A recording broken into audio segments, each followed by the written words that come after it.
J'ai enregistré une petite vidéo pour peut-être démêler la façon de fonctionner avec les graphiques d'offres et de demandes d'emploi du chapitre 9 du cours GSF 1010 Macroéconomie financière donné par la Faculté des sciences de l'administration à l'Université Laval.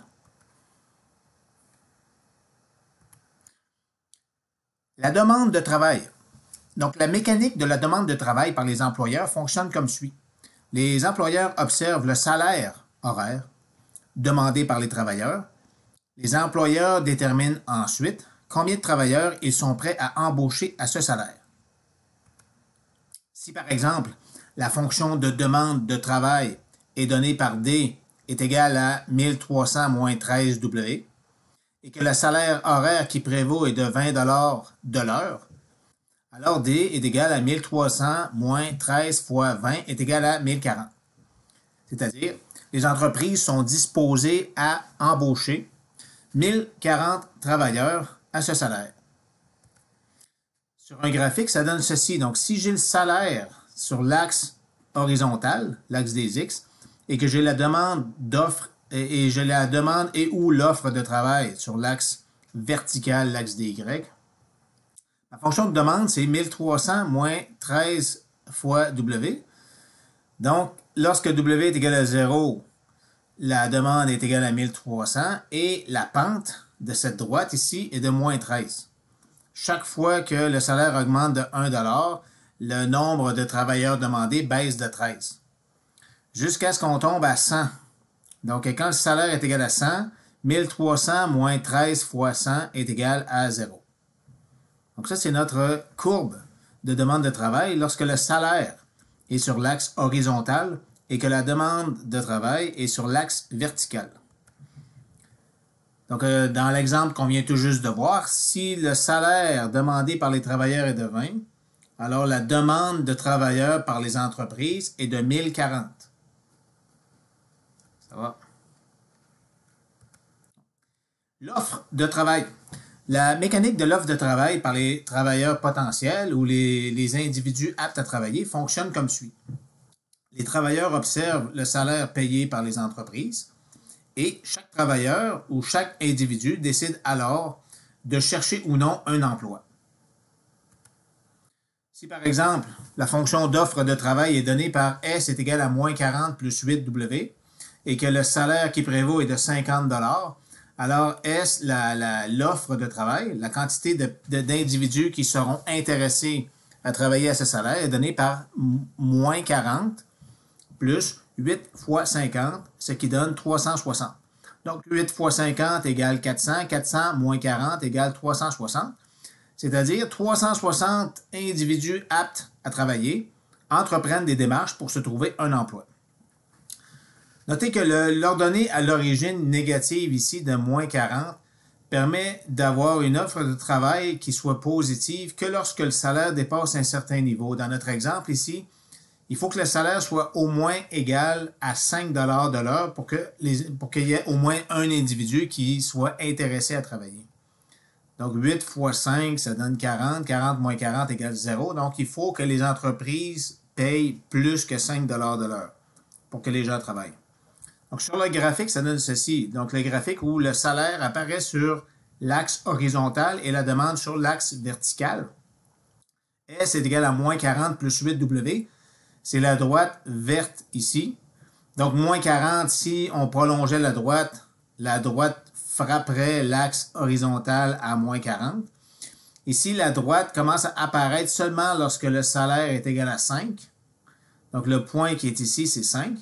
Et la pente de cette droite ici est de 8. Avec un salaire de 50, le nombre de personnes qui commencent à se chercher un travail est égal à 360. Maintenant, à des fins de présentation, on préfère voir le salaire sur l'axe vertical parce que c'est généralement le salaire, la variable qui nous intéresse, et le nombre de travailleurs sur l'axe horizontal. Donc, nous allons donc inverser nos fonctions de demande et d'offre de travail de façon à obtenir des fonctions qui donnent W, le salaire, en fonction du nombre d'individus demandés ou prêts à travailler. Donc, notre graphique, on veut représenter la situation du marché du travail sur un graphique qui prend la forme suivante. Donc, la demande et l'offre de travail apparaissent sur l'axe horizontal et le salaire, lui, apparaît sur l'axe vertical. On va appeler ces droites-là les fonctions de demande et d'offre de travail inversées. Pourquoi? Parce que ça donne le salaire en fonction du nombre de travailleurs demandés ou offerts ou présents sur le marché. Alors que dans les faits, c'est l'inverse qui se produit. C'est étant donné un salaire du marché, les entreprises affichent un certain nombre d'emplois et un certain nombre d'individus choisissent de se chercher du travail. On parle de demande inversée parce qu'ici, on part du nombre de personnes, du nombre de travailleurs demandés par les entreprises ou du nombre d'individus désireux de travailler pour extraire un salaire. Donc, dans le cas de la demande de travail, la fonction qui donne le salaire à partir du nombre d'employés demandés est, donc ma fonction de demande est la suivante, D est égal à 1300 moins 13 fois W. Donc, si j'isole W, qu'est-ce que ça me donne? Ça me donne W est égal à 1300 moins D. Donc, je traverse D ici, j'envoie moins 13 ici. Donc, W est égal à 1300 moins D divisé par 13. W est égal à 100 moins D divisé par 13. Sur le graphique demande, salaire en fonction du demande, ça donne ceci. Donc, à partir de D est égal à 1300 moins 13 W, j'obtiens W est égal à 1300 moins D divisé par 13. W est égal à 100 moins D sur 13. Donc, j'ai une droite qui part de 100. Lorsque la demande de travail est 0, le salaire est de 100. Et j'ai une droite ici avec une pente de moins 1 sur 13. Donc, de l'autre côté, j'avais une pente de moins 13. Ici, j'ai une pente de moins 1 sur 13. Dans le cas de l'offre de travail, partant de S est égal à moins 40 plus 8 W, nous obtenons W est égal à 40 plus S divisé par 8. Donc, S plus 40 divisé par 8. Donc, W est égal à 5 plus S sur 8.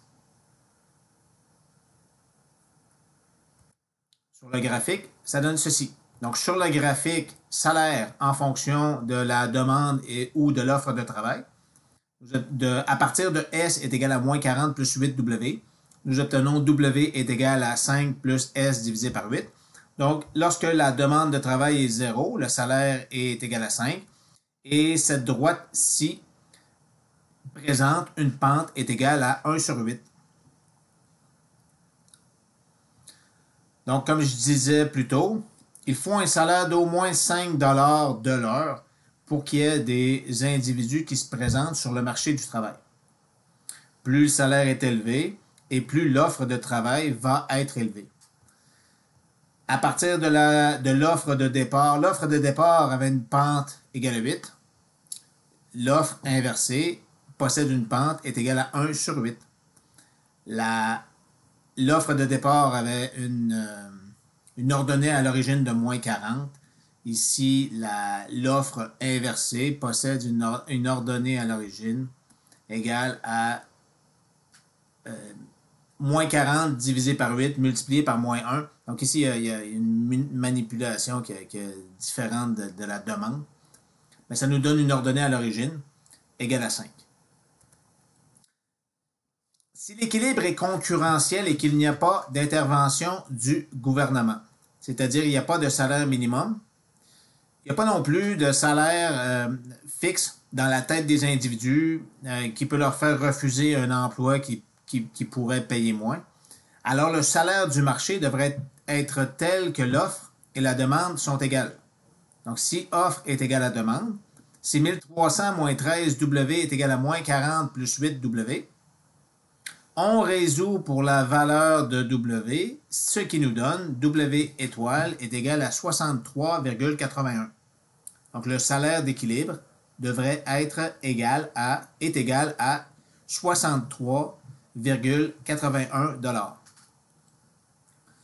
Notez qu'ici, on arrondit toujours le salaire à la deuxième décimale. C'est simplement parce qu'on fonctionne avec un système monétaire dont l'unité est le centième de 1 $, ça va causer des petites différences entre l'offre et la demande de travail calculée. Nous allons toujours utiliser la demande de travail comme étant la vraie demande parce que ce sont les employeurs qui décident du nombre d'emplois qui existent. Mais lorsqu'on est à l'équilibre, des différences de 1 ou 2 décimales ne feront aucune différence sur votre examen.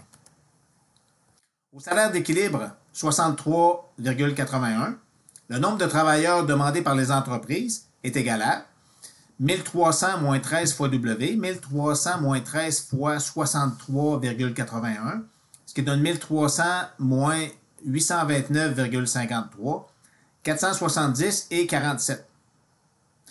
Donc, notez que si la fonction de demande représente des milliers ou des millions de travailleurs, il n'y a pas de problème à avoir un nombre de travailleurs avec des décimales.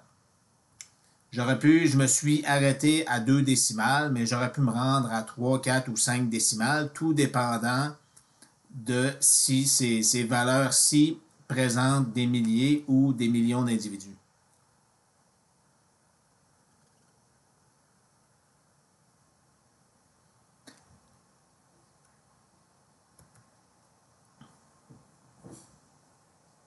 C'est sûr que compte tenu de la taille de ces valeurs-ci, 470, on préfère... Ici, ça pourrait être des dizaines de milliers aussi, tout dépendant du pays qu'on désirerait considérer. On peut présenter cette fonction-là en termes de milliers, de dizaines de milliers ou de centaines de milliers d'individus. Au salaire d'équilibre, 63,81, le nombre d'individus aptes à travailler qui se présentent sur le marché du travail à la recherche d'un emploi est donné par S est égal à moins 40 plus 8 fois W. S est égal à moins 40 plus 8 fois 63,81, ce qui donne 470,48. Notez ici que la demande et l'offre de travail divergent de 1 dixième, de 1 centième, dû au fait que nous avons arrondi le salaire au centième près. Ici, c'est pas dixième, c'est centième près. Dans mes exemples, ce sera toujours la demande qui va primer, mais somme toute, pour ce type de question, ça n'a aucun impact sur l'option à choisir dans un examen.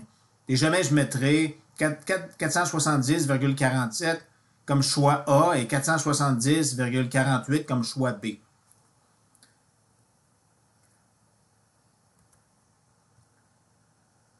Donc ici, j'ai ma demande de travail, j'ai l'offre de travail, ce qui donne un salaire d'équilibre de 63,81 et un nombre d'emplois à l'équilibre de 470,47.